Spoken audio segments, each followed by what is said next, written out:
सब समझ में आया? क्या क्या चीज़ें पढ़ी इन लोगों ने? एक सीरीज वाइज चीज़ें बताओ क्या क्या पढ़ा है। सबसे पहले क्या पढ़ाया गया? सबसे पहले हमने पढ़ा था क्रिस्टल लेटिस बोल दो इसको, स्पेस लेटिस बोल दो, सब सही है। क्रिस्टल लेटिस की परिभाषा पढ़ी थी हमने। क्या कहा था? क्रिस्टल लेटिस क्या होता है? किसी भी कंस्टिट्यूएंट पार्टिकल को एक 3D मैनर में जब अरेंज करते हैं तो उससे जो सिस्टम तैयार होता है उसको हम क्या बोलते हैं? Crystal lettuce. उसके बाद हमने क्या पढ़ा? Unit cell. यूनिट सेल क्या होता है? किसी भी क्रिस्टल लेटिस का क्या होता है? वह सूक्ष्म भाग होता है, यानी रिप्रेजेंट करने वाला सबसे छोटा भाग यही है। ये इसकी बात करी हमने, तो यूनिट सेल हो गया। यूनिट सेल जो है किसी भी क्रिस्टल लेटिस का सबसे छोटा भाग है, जिसको हम बार बार रिपीट करके क्या करते हैं? एक पूरे सिस्टम को तैयार करते हैं, उसको बोलते हैं क्रिस्टल लेटिस, और इसको बोलते हैं यूनिट सेल, और इसको बोलते हैं क्रिस्टल लेटिस। उसके बाद हमने क्या पढ़ा? Types of unit cell. Types of unit cell कितने होते हैं? दो प्रकार के, एक सिंपल यानी प्रिमिटिव यूनिट सेल और एक सेंटर्ड यूनिट सेल। सिंपल वाले में हमने एससीसी पढ़ा। सिंपल यूनिट सेल क्या होता है? सिंपल यूनिट सेल में सिर्फ कॉर्नर पे एटम प्रेजेंट होते हैं, उसके अलावा कहीं नहीं होते हैं। सेंटर्ड वाले में कॉर्नर के अलावा एटम कहीं और भी प्रेजेंट होगा, फेस पे हो सकता है, बॉडी के सेंटर पे हो सकता है, एज पे हो सकता है, कॉर्नर पे तो होता ही होता है, ठीक है। उसके बाद सेंटर वाले में कितने टाइप्स थे? 4 टाइप। कौन कौन सा? बीसीसी, एफसीसी, एनसीसी और एसीसी। बीसीसी यूनिट सेल क्या होता है? बीसीसी यूनिट सेल में एटम कॉर्नर के अलावा बॉडी के सेंटर पे पाया जाता है, कॉर्नर के अलावा बॉडी के सेंटर पे पाया जाता है। इसी तरीके से जब एफसीसी की बात करते हैं तो एफसीसी में कॉर्नर के अलावा बॉडी के फेस पे पाया जाता है, फेस पे नहीं, फेस के सेंटर पे पाया जाता है। तो यहाँ पे पाया जाएगा, यहाँ पे पाया जाएगा, ठीक है। उसके बाद कौन सा होता है? एनसीसी। एनसीसी में क्या होता है? कॉर्नर के अलावा किसी भी दो अपोजिट फेस पे पाया जाता है। उसके बाद क्या पढ़ा हमने? एचसीसी। एचसीसी में कॉर्नर के अलावा किनारों पर, किनारों के सेंटर पे पाया जाता है। इतनी चीजें पढ़ी थी। उसके बाद हमने क्या निकाला? जेड। हमने SCC, BCC, FCC, NCC, ACC, इन चारों पांचों के लिए क्या निकाला था? जेड। परमाणुओं की संख्या, एक यूनिट सेल में परमाणुओं की संख्या कितनी होती है वो निकाला था। तो एससीसी में कितना होता है? 1। इसके निकालने का तरीका क्या है वो छोड़ो, निकालने से पहले हमने ये किया था, हमने कंट्रीब्यूशन देखा था कहां पर किसका कितना होता है। तो जो कॉर्नर पर जो एटम होते हैं उसका कंट्रीब्यूशन कितना होता है? 1/8 यानी 1/8। जो फेस पे होता है उसका कंट्रीब्यूशन कितना होता है? 1/2। जो बॉडी के सेंटर पे होता है उसका कितना होता है? 1। और जो किनारों पे होता है उसका कितना होता है? 1/4। इसी की हेल्प से हमने क्या निकाला था? जेड। कॉर्नर होते कितने हैं? 8। फेस कितने होते हैं? 6। एज कितनी होती है? बॉडी का सेंटर कितना होता है? 1। सही है ना? ये सबको पता है तुम्हें। उसके बाद हमने एससीसी के लिए हमने क्या निकाला? परमाणुओं की संख्या। तो एससीसी के लिए जब परमाणुओं की संख्या निकाली तो उससे क्या आया? कितना आया? क्या निकालते हैं हम? क्या करते हैं? जेड बराबर 8। यानी क्यों? कॉर्नर पे एटम प्रेजेंट है तो हमने निकाला था 8 × 1/8। तो वहां से कितना आ गया? 1। यानी एससीसी के लिए जेड जो होगा 1 होगा।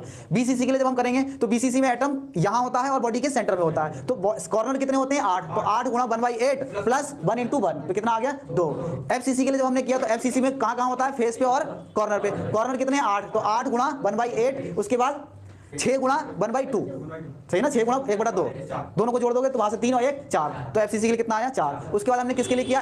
एनसीसी के लिए। एनसीसी में एटम कहां प्रेजेंट होता है? कॉर्नर पे और दो अपोजिट फेस पे। कॉर्नर पे तो 8 × 1/8 आएगा और दो अपोजिट फेस का मतलब 2 × 1/2 यानी 1 वहां से और 1 वहां से। कितना आया? 2। यानी एनसीसी में जेड कितना आएगा? 2। उसके बाद एचसीसी। एचसीसी में एटम कहां प्रेजेंट होते हैं? कॉर्नर के अलावा एज पे। कॉर्नर कितने हैं? 8 × 1/8। उसके बाद उसके 12 × 1/4। तो 4 × 3 12, 3 और 1 4, यानी वहां उसके लिए भी क्या आ जाएगा? 4 हो गया। तो ये कर लिया था। उसके बाद हमने क्या निकाला?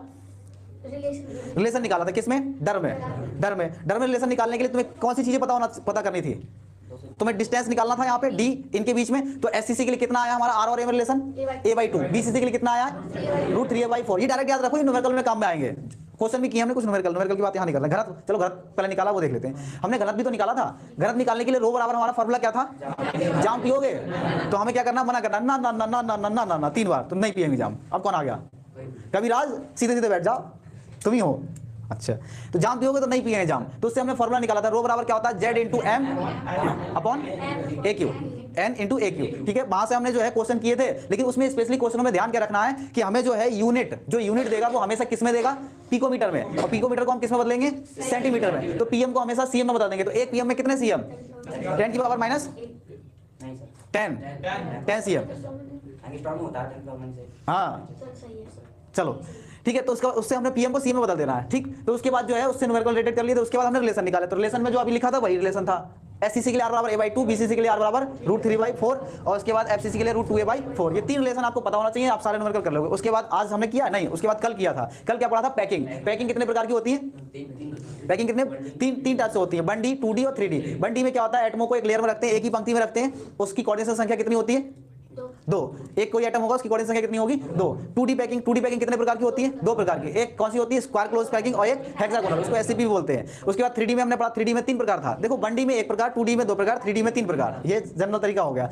फिर 3D जब हमने पढ़ा, 3D में क्या करते हैं? उसमें A type, AB type, ABC type, ये 3 टाइप थे। इसमें कुछ नहीं होता है, एटमों को अरेंज करना होता है, लेकिन तुम कोऑर्डिनेशन संख्या याद रखना किसमें कितनी होती है। ऑब्जेक्टिव वहां से पूछ लेगा, ऑब्जेक्टिव जरूर पूछेगा वहां से।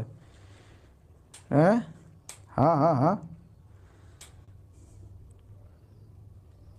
तो समझ में आया कुछ? आज हमने क्या पढ़ा? Packing, fraction. अभी तक का सब निचोड़ था ये।